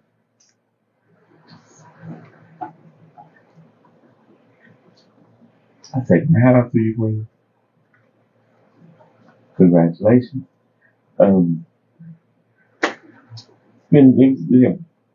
you tuned in, you would understand why I'm here for the culture. I'm here for the culture of it. Like, Sinners really did its thing for me. Tiana Taylor really did her thing for me. These were some. It's with Sinners. Sinners was more a spiritual awakening for the whole culture. I feel like Delroy Lindo not getting Talk about it. you know. Talk about it. Talk about it. If I could go on here and throw that on record, Come on.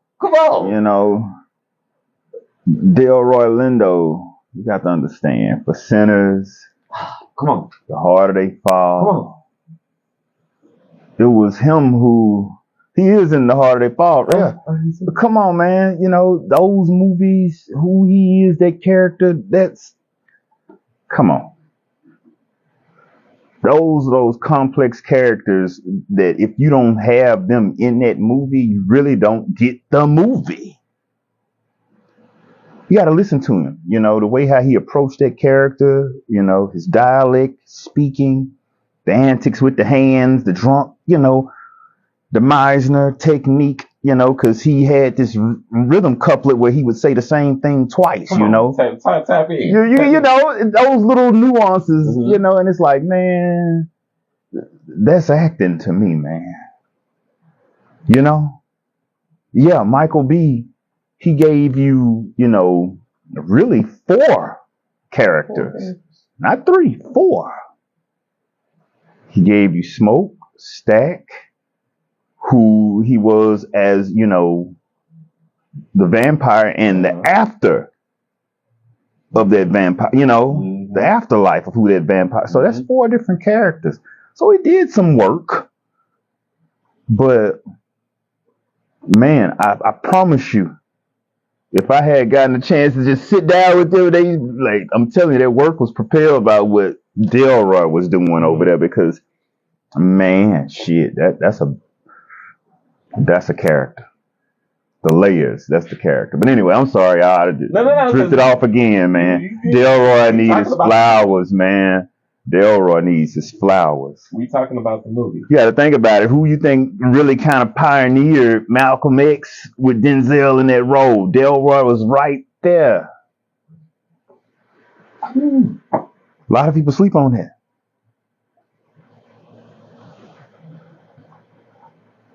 Y'all better catch that on your way home. Delroy Lindo. But again, that's what British European, you know what I'm saying? They created over here, but that's a bad boy. They seen Crooklyn. They know who we talking about. That boy said, let me tell you something. Let me tell you something. Y'all saw Crooklyn. Got me over here acting a little bit, but yeah, he did that, man. That part. Y'all, we could talk about that movie all night. Sinners is 1-1. Mm-hmm. But we got to move on. So Shaka Khan and the Shaka Khan musical is being set to launch March of 2026. That's going to be good. Like 2 months. In the Peacock Theatre in London. They find their voice. They found the voice. Her name is Miss Alexander Burke, who is playing the lead of Miss Shaka Khan. Yeah, look her up. She got the, man, come on. Oh, yeah. Through the fire? Yeah. Boy. This is about to be a hot one. It's about to be a hot one. So that's why I've been saying this on my shows. Hey, Shaka, you can bring the show on over here in Louisiana. You can bring it across the pond. Bring it to the United States. We'd love to see that show. That part, love Delroy Lindo. I love that. Yeah, man. Thank you for that comment. Yes. But back to you, Shaka. We want that show right over here in the United States. So congratulations to you. But definitely let's get that show on over here to America. We got a couple of theaters right here in Shreveport. People will love to get into that music. All right. Matrix fan. Oh yeah. So, according to Let's Talk Movies, The Matrix Awakening is allegedly in development with Keanu Reeves set to return in this film. Now, I'm here for it. I am here for it. I've been a big Matrix fan, so I'm looking forward to seeing what this film is going to do. And y'all better get that movie out there really quick because we're ready for it. I'm big on Keanu Reeves. That's a bad boy. They sleep on him. He Sleep on him like a he headache. cut from the fabric too. Sleep on him like a headache. And finally, for the tea spill, according to Forbes magazine, Beyonce is now a billionaire after a successful Cowboy Carter tour. Now, Beyonce, you know I'm here for it because I'm a huge fan. And I've been talking about this all week. And I wasn't going to let the week go by without me talking about it again. Congratulations to you, Queen. I just put the album back in the car now. I've been rolling to it. Just because. So congratulations to you. This album is absolutely legit. Absolutely legit. And they don't need my help because she already got the Grammy for it. And that's country album of the year. Man. So just want to just highlight you again, Queen. Congrats. We got to get into these birthdays around here because we do celebrate birthdays on the Little Tea Time. So Come on. everybody celebrating birthdays, you want to shout out? Man, I actually have a birthday coming up. Yeah. Super Bowl Sunday. On Super Bowl Sunday, you That's say? right. Okay. So you gonna have Bad Bunny on the screen? Nah, man. You not gonna watch? Look, I'm thankful. You know, if I make it, you know, I'm thankful for that. Yeah. When you make I appreciate that, man. that part. Look, turn off some Bad Bunny, man. He gonna kill the Super Bowl halftime show. That's your No, birthday. I'm engaged, man. You know, yeah. Don't say my word for it. Like that part. Unprisoned for Mr. Lando. I have never heard of that movie until just right now. Unprisoned. Unprisoned for Mr. Lando. I have not seen that. I think I'm familiar Ooh. with that one. Ooh, you just took me out with that one, Queen. Yeah, she must be a fan as well. Oh. Delroy. Yeah. Ooh. She just took me out with that one. But I ain't completely out the game because we still gotta shout out these birthdays. Come on. Now, Ollie the Capricorns, happy birthday. Happy birthday to my Facebook followers, Miss Arlette, to Mr. Chuck. Happy birthday to you. Happy birthday to Hope. Happy birthday to Erica. And happy birthday to Denise, my Facebook followers. Love you guys from me to you here on a Little Tea Time. Happy birthday to y'all. Now, I also celebrate my celebrity birthdays. And I got to get into these celebrity birthdays. Happy birthday.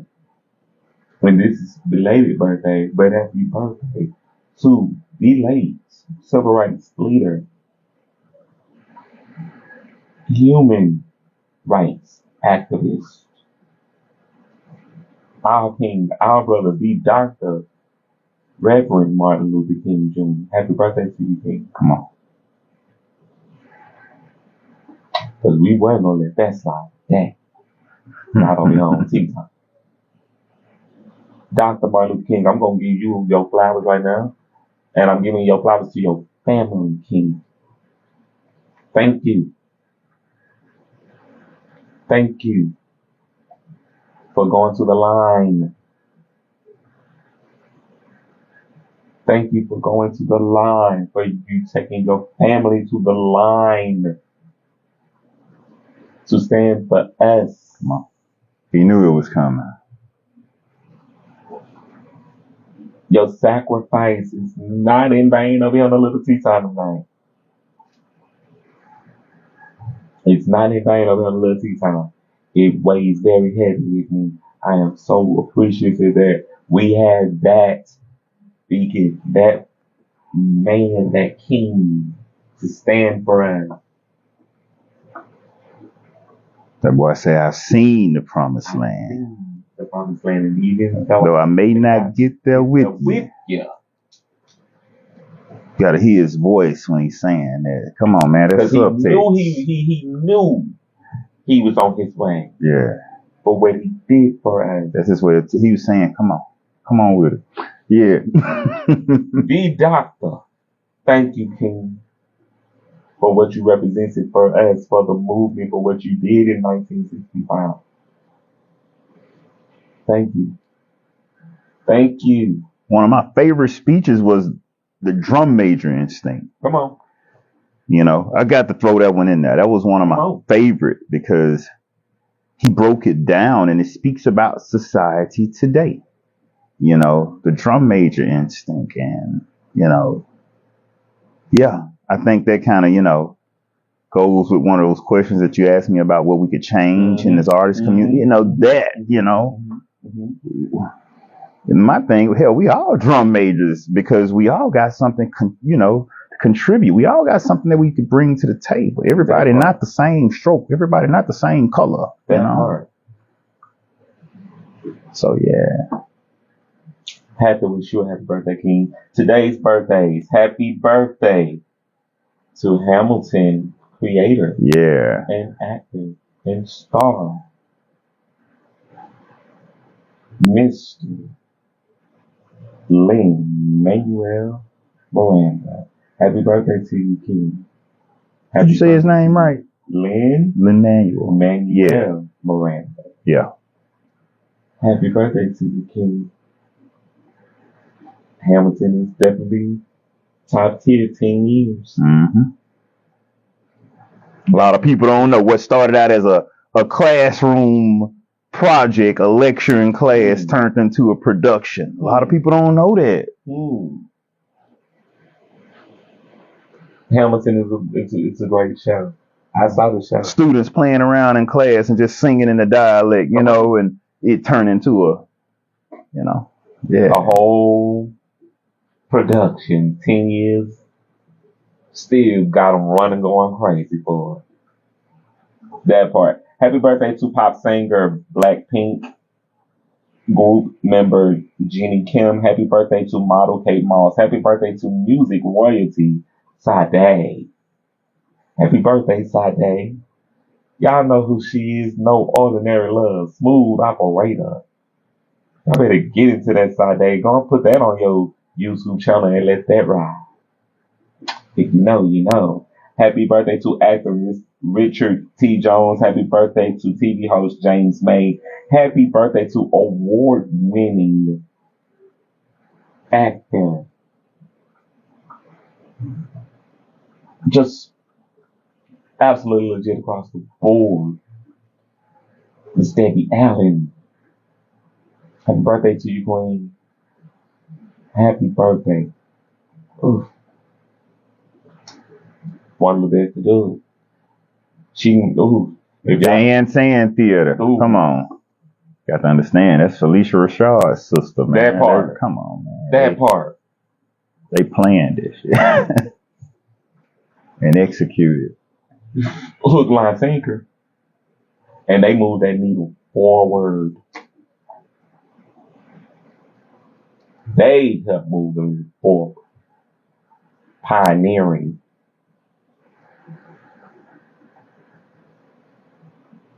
Happy birthday. Happy birthday to actress Julie Ann Emery. Happy birthday, finally, to Triple Threats and music icon, music royalty, gone too soon. It's Aaliyah. Happy birthday to you, Queen. I send that to your family.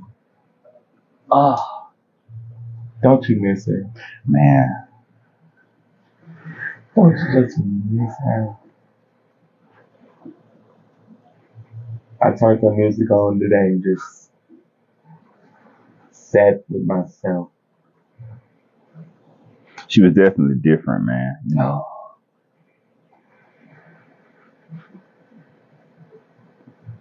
I mean, I guess that's just, a lot of those are Aquarius. This is the season of Aquarius now, so this Capricorn morphing into it. So yeah, you get those creators, and Man. yeah, man. A lot of them are born around this time. Aaliyah, you are definitely Miss Queen. Going to another comment from Miss Emma Dumars. She was saying TV series with Kerry Washington. So Unprisoned is with Kerry Washington, Right. And Daryl Linda. Okay, that part. Y'all get into that. Unprisoned. I mean, but look, we teamed up with Kerry Washington. Come on, man. Hell yeah, it's good. That's gold. So y'all get into that. Also, I got to thank everybody for tuning in tonight to a Lil Tea Time. I know that comments are going to be possibly still be pouring in as we are wrapping up. I got to thank y'all for tuning in to a Lil Tea Time here on Facebook. I cannot thank y'all enough. All right. I know that y'all can be anywhere y'all want to be. Anywhere y'all want to be, and y'all take out y'all time to be here with me to do this podcast as I interview local talent here that are not getting their flowers and putting people onto someone they don't even know or may already know and getting another introduction. So I appreciate y'all tuning in here to a Lil Tea Time. I appreciate y'all becoming subscribers on my YouTube channel. We're about to hit 300 subscribers on YouTube, so I appreciate y'all for tuning in to the shows on YouTube as well. Like, for real, y'all. This means so much to me that y'all are riding with me in a Lil Tea Time for 5 years. That I'm still bringing y'all people here on this podcast. I appreciate y'all for really tuning in and sticking in with me. For real. Thank y'all so freaking much. Right? For real. Your love is met with more love back. Right? I am going to give you the final word before we log out of here.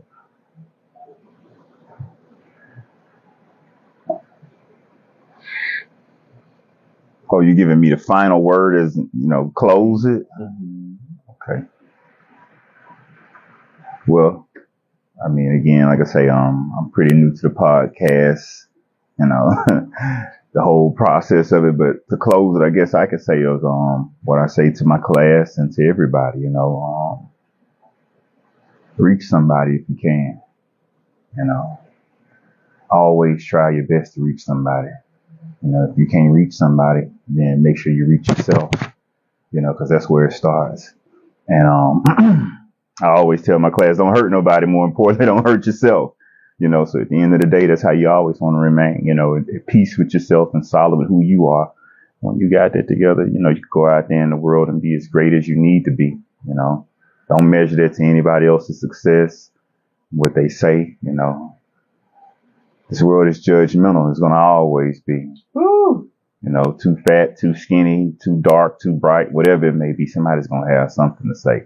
So I think at the end of the day, if you could govern yourself enough to control your peace and honor that, that's really all you got that you can control in this life. So be at peace with yourself, and the rest, it'll come to you, and manifest while you do that as well. A lot of us, we don't manifest, but manifesting is what gets it done, Manifest everything that you dream of, you endeavor until it happens, until it comes to fruition, Manifest, keep God first, and,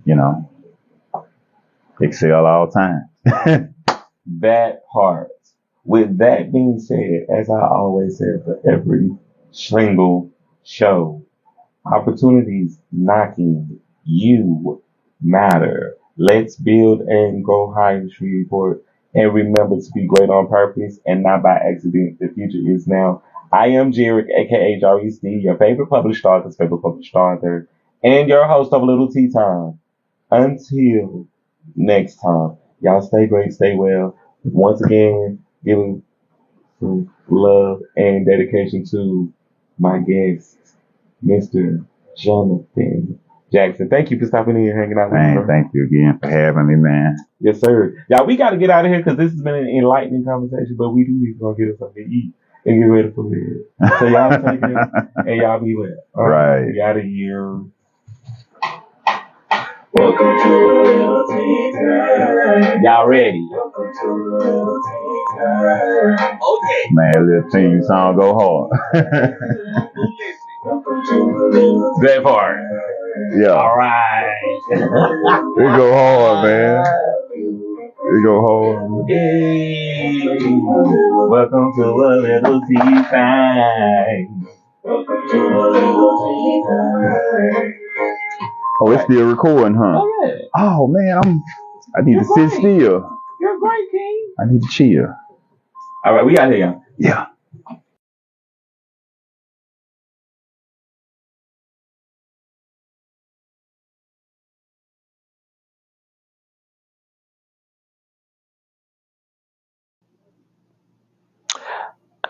If you like this footage, stay tuned to what's next. And thank you, my royal subscribers, for tuning into this episode of A Little Tea Time. Love you guys. Peace. Be well.